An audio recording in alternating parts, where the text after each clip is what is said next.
Hello and good day everyone, how's it going? I'm Sean David, thanks for tuning in and welcome back to the show. Now, we all know that Michael Jordan had some incredible scoring nights, if it is the 63 points against the Boston Celtics or the 69 versus the Cleveland Cavaliers. We often talk about Jordan and his scoring abilities.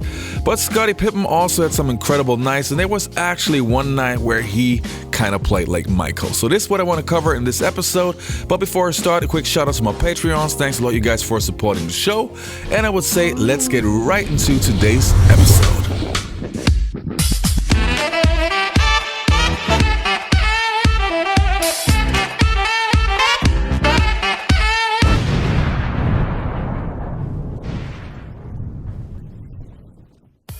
Now let me take you back to the year 1997 when the Chicago Bulls just won their fourth NBA championship. After a record-setting season of 72 wins, the Chicago Bulls were ready for the repeat.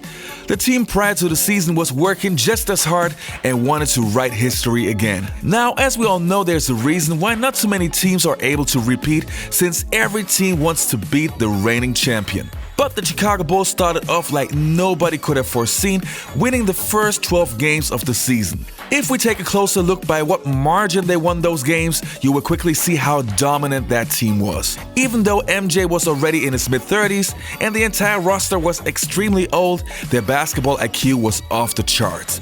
The only difference that year was that Dennis Rodman was missing out on many games due to suspensions and Dennis simply being Dennis. So this meant there was a heavier load to carry for Michael Jordan, but he could count on if he didn't have that night, Scottie Pippen would have his back. And this is exactly what would happen one night versus the Denver Nuggets. The Denver Nuggets of the early 1990s were in a rebuilding process and had some very young and talented players on their roster. Do you remember that fun Nuggets team in the 1993-1994 season? The one that upset the Seattle Supersonics in the first round of the playoffs? The team that had those great young guys like Dikembe Mutombo, Robert Pack, Brian Williams, Reggie Williams, Mahmoud Abdul-Rauf? Yeah, well, in 1997, none of those guys was still on the team. The Nuggets basically destroyed their entire decade in 2 years, and at that point they were just as bad or even worse as the 90s Clippers. I talked to Dale Ellis a while ago about that team, and he told me he actually joined the Denver Nuggets because they had such a great talented roster, and once he got there, all of those guys were gone. It is hard to tell you how bad that team was, but they were losing so much that in some games, they didn't even have 8,000 people in the arena. Greetings again, folks. McNichols Arena tonight. The Nuggets game 2. Ladies and gentlemen, Nuggets have lost 3 consecutive games. To say the Nuggets are struggling, well, that may be a bit of an understatement. They're only 1 point behind. 11 points behind. And we have a kid from Wisconsin who's never been to a Nuggets game, so we decided to come and show him what Nuggets basketball is all about. This is what it's about, losing by 13 with 5,000 people here. In 1997, the NBA was more of a low-scoring league, with the exception of the Denver Nuggets. They allowed almost every team to score more than 100 points. Doesn't sound like much today, but back in the days, that was a sign of terrible defense. Then on the 18th of February in 1997, one day after Michael's birthday, the Nuggets were facing the reigning champion, the Chicago Bulls, in Chicago. One game prior, the Bulls beat the Orlando Magic by 21, so the Denver Nuggets should not be a big problem. tonight just off Lake Michigan in downtown Chicago, the Nuggets paid their lone visit of the year to the world champion Bulls. And welcome inside the United Center. The Nuggets will see Michael Jordan for the final time this year. The game is televised, which is nothing special, but after giving a few words about Michael Jordan, surprisingly, the commentator focuses a lot on Scottie Pippen.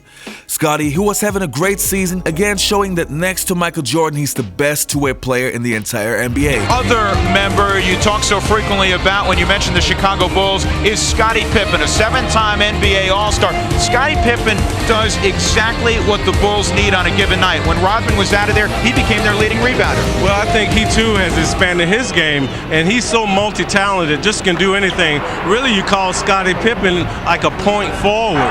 He can bring the ball up, but he guards everybody on the court. Just an excellent player and chosen one of the top 50 players in the NBA. The Denver Nuggets would start with Antonio McDyess, LaFonso Ellis, Irvin Johnson, Brian Stiff, and the elite point guard Mark Jackson. Dennis Rodman, Scottie Pippen up front. Luke Longley gets the start in the middle.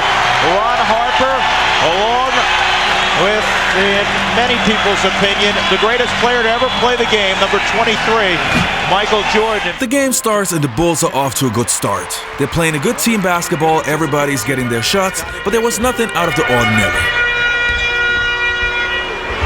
Longley, indeed, Luke Longley. 18-17, Chicago up 1. Pippen with the 17-footer, and Scottie Pippen has his first bucket. Bulls are over the limit. The Nuggets have just 2 fouls. Kukoc at 6'11", tried to post up, finds Pippen. The runner's good. Well, what makes the Chicago Bulls so tough? New Jersey got the better talent, and also they get cap relief if they want it. As Scottie Pippen takes it all the way to the glass. Jackson on Harper, and now they swing it over to Kukoc. Pippen, little follow-up. He's improved his jump shot as well through his 10 years in the league.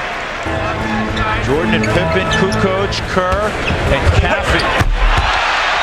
Scottie Pippen, when he gets a step, he can do that. At halftime, the Bulls were leading and had the game under control. Scottie Pippen had 16 points, which was not unusual, and Michael Jordan had a quiet night, 12 points at halftime. But then once the second half started, something happened to Scottie. Pippen's open, and Scottie Pippen connects. 18 for Pippen. Michael. Ron Harper. Pippen upstairs lays it in. So many second and third opportunities tonight for Chicago. Sets them up in the play. They run that triangle offense. Pippen sets his feet, knocks down a triple. Scottie having a big night offensively.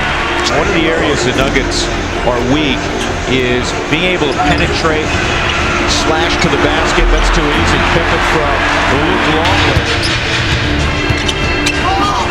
Upstairs from Scottie Pippen. That was almost 360 players. Pippen goes reverse jam. The Bulls start to put on a shot. Pippen continues to throw it down at the other end. Bulls are stepping out of bounds. The first look is long, but still got that to go down. Pippen has 38, a new season high, and he'll have a chance for a three-point play. Kukoc, it's a great pass, and another three-point opportunity. Scottie Pippen, 8 on the shot clock. Pippen, oh man, he didn't have control of it. Scottie Pippen. The reverse layup, a new career high for Pippen. Pippen, Bushler. Bushler stays down for the former Arizona standing check. Caffey, Pippen. And he was fouled. They make it look so easy, Walker. Yes, they do. And like you said, when you have on a team like this, everybody's so unselfish. Scottie Pippen, once again, moving without that basketball. The Nuggets, you see Dale Ellis wants to switch with McDyess. No talking in that situation.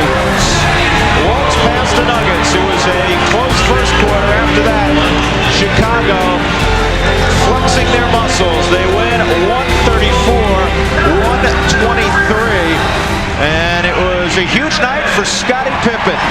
A career-high 47 points. Scottie Pippen's performance, especially in the second half, was simply amazing. He scored 31 points in the second half. In total, as you can see, in 41 minutes, he made 19 out of his 27 shot attempts, so 70% from the field, which is incredible, 40% from the three-point line. He was perfect from the free throw line, which is also very important in those games. Then he had 5 rebounds, 4 assists, 2 steals, and only 1 turnover, which in total was simply put Scottie Pippen's best scoring performance of his entire career. The Nuggets checked in on the Bulls. They're still world champs. They're still the best of the bunch in the NBA. Again, the final 134-123. All right, you guys, that's it for today's episode. I really wanted to do a Scottie Pippen episode, so I'm very happy that I actually found the time to do it. I hope you enjoyed this episode, and I guess I'll see you next time. Peace. I'm out.